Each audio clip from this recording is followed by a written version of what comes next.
আসসালামু আলাইকুম। প্রথমে আমি বিসমিল্লাহ বলে শুরু করছি। প্রথমেই আমি করলা ভাজি করব, সেই জন্য পরিমাপ মতো কাঁচা ঝাল আর পেঁয়াজ কুচি দিয়ে নিলাম।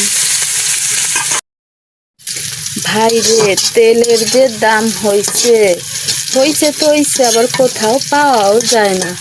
এই জন্য অল্প তেল দিয়ে করলা ভাজি করব আজকে। স্বাদ মতো নুন দিয়ে দিলাম,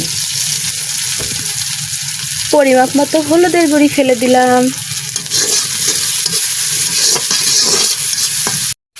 এখন আমি কুচি করা করলাগুলো এর ভিতরে দিয়ে নিলাম। মাশাআল্লাহ, করলা ভাজিটা আমার হয়ে গেছে। দেখেন কত সুন্দর হয়েছে না? কে কে এরকমের করলা ভাজি পছন্দ করেন অবশ্যই কমেন্টে জানাবেন আমাকে। করলা ভাজি হয়ে গেছে, নামিয়ে নিয়েছি। আল্লাহ হাফেজ সবাইকে।